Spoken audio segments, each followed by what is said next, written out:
बिस्मिल्लाहिर्रहमानिर्रहीम अल्लाहुम्मा सल्ली अला मुहम्मदिन अब्दिका व रसूलिका व सल्ली अलल मोमिनीना वल मोमिनात वल मुस्लिमीना वल मुस्लिमात। अस्सलाम वालेकुम वीवर्स, ये शाम के सूरज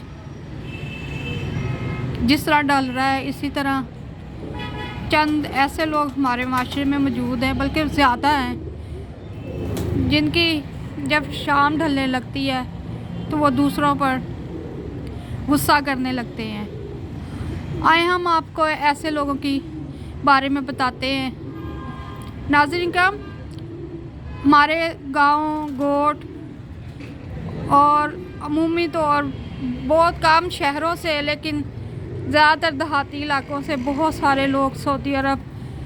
दुबई, कतर, कुवैत, ओमान, इस यानी कि अरब ममालिक में जाते हैं।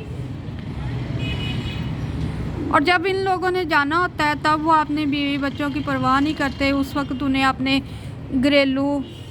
ज़रूरियात नज़र आ रही होती हैं कि भी मेरी बहनों की अच्छी शादी हो जाए, भाइयों का अच्छा कारोबार हो जाए, उनकी अच्छी तालीम हो जाए, माँ बाप को हज भी करवाना होता है। नाज़रीन करम, उस वक्त वो अपने बीवी बच्चों को रोता छोड़कर बाहर के मुल्क में चले जाते हैं अपने ख़ानदान की ज़रूरियात को पूरा करने के लिए। या ऐसे नौजवान जो पहले बाहर के मुल्क चले जाते हैं और फिर 2 या 4 साल के बाद आकर शादी करते हैं पाकिस्तान, और अपनी बीवी को 2-4 दिन की शादी की हुई बीवी को छोड़कर पाकिस्तान से बाहर चले जाते हैं मुश्किलात का सामना करने के लिए। अब बात आती है उन लोगों की, जब ये लोग बाहर के मुल्क जाते हैं तो अपने बहनों की शादी, भाइयों की तालीम और कारोबार के लिए पैसे भेजते रहते हैं अपने वालिदैन को, और उसमें से कुछ हिस्सा बच्चों को और बीवी को भी उन्हें कहते हैं दे देना। नाज़रीन करम, जब ये वापस आते हैं तकरीबन ज़िंदगी के 20 या 25 साल गुजार कर, जब इनके जिस्मों के अंदर ताकत नहीं रहती है कारोबार करने की या मजदूरी करने की। ज़्यादातर मजदूर तबका ही जाता है इन ममालिक में, पढ़े लिखे तो होते नहीं हैं, सिर्फ स्किल्ड होते हैं, वो भी सर्टिफाइड नहीं होते, बल्कि हाथ से हाथ की तो इनके पास होती है स्किल। ये जब वापस आते हैं तो फिर ये अपनी बीवी और बच्चों से हिसाब मांगते हैं, क्योंकि माँ बाप तो गुजर चुके होते हैं, बहनें अपने घरों को हो जाती हैं, भाई भी शादीशुदा हो जाते हैं, वो अपने अलग अलग घर बसा लेते हैं। और ये जो अपनी आमदनी का तकरीबन 5 या 10% हिस्सा अपने बीवी और बच्चों को देते हैं, जिसमें से बीवी ने घर भी चलाना है, बच्चों की तालीम का भी इंतज़ाम करना है और उनकी बीमारी का भी करना है। हर किस्म का ख़ानदान में भी अगर कोई इवेंट आ जाता है, इवन शादी आ जाती है, फौतगी हो जाती है कहीं पे भी, वहाँ पर भी उसने वो सारे पैसे इस्तेमाल करने जो ये देते हैं 5 या 10%। बाकी तो इन्होंने अपने बड़ों के ऊपर, अपने दूसरे ख़ानदान पर इस्तेमाल किए होते हैं। अब ये शख्स सारी ज़िंदगी के बाद जब वापस होकर नाकाम होकर बूढ़ा होकर वापस आता है तो बीवी से तमाम हिसाब मांगता है, और वो उन लोगों से क्यों नहीं हिसाब मांगता जिस पे उसने इतना पैसा लुटाया होता है, और वापस आकर अपने बीवी बच्चों के साथ झगड़ता है, उनके साथ गाली गलोच करता है। तो नाज़रीन करम, आप बाहर के और उन रिश्तेदारों से मिलने से पाबंदी लगा देता है जो बीवी के काम आए होते हैं मुश्किल वक्त में। रात के 2 बजे अगर आपका बच्चा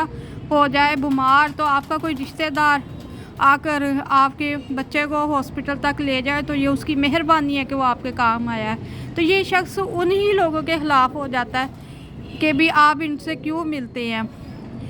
नाज़रीन करम, आप बाहर के मुल्क जाएं, लेकिन जाने के से पहले सोचें कि ये जो लोग हैं जो बाहर के मुल्क से जाकर भी कई दफ़ा घर वालों के भड़काने पर अपनी बीवियों को वहीं से तलाक भेज देते हैं, ये ऐसा क्यों करते हैं, इनकी सोच क्यों इतनी ज़्यादा तंग नज़र हो जाती है, ये तमाम बातें सोचें। अच्छा, आप लोग इन जो ये बाहर के मुल्क और ख़ास तौर पर जिन ममालिक की सरज़मीन से तेल निकलता है उन ममालिक में अपने बच्चों को अपने भाइयों को, बेटों को भेजते हैं और उनके बाद में रिश्ते करते हैं मुख्तलिफ़ जगह पर। तो जो लोग अपनी बेटियों के लिए इन अरब ममालिक में जाने वाले मर्द हजरात ढूंढ रहे हैं, उनसे गुजारिश है कि वो लालच ना करें। ये उनकी ज़बान हमारे लालच ने बढ़ाई है, उनका हाथ हमारे लालच ने खोला है कि हम कह देते हैं ये बाहर के मुल्क गया हुआ, इसे अपनी बेटी दें, हमारी बेटी की ज़िंदगी अच्छी गुजरेगी, हालांकि तंग गुजरती है। ये बेटी पे जो गुजरती है वो आप लोग क्यों नहीं देखते हैं कि बुढ़ापे में आकर वो उसे मारता भी है, उसे गालम गलोच भी करता है, उससे वो जो पैसा उसने कभी नहीं भी भेजा उसका भी हिसाब मांगता है। तो नाज़रीन किराम, इन तमाम पॉइंट्स पर आप गौर करें और अपनी बेटियों को बाहर के ममालिक और ख़ास तौर अरब ममालिक में जो मर्द हजरात गए हैं उनके साथ शादी करने से पहले बहुत सारा सोच लें और फिर ये कदम उठाएं। आपका किया हुआ आज का फ़ैसला आप 25 साल या 30 साल बाद आपकी बेटी भुगतेगी और उसकी नस्ल भुगतेगी, जिन पर आकर वो बाहर से तंग नज़री के फ़ैसले करेगा, उन पर मार कुटाई करेगा, उन पर गाली गलौज करेगा। ये आपने सोचना है कि आपने अपनी बेटी की ज़िंदगी तो बर्बाद कर दी है, आगे आने वाली नस्ल को भी आप ना बर्बाद करें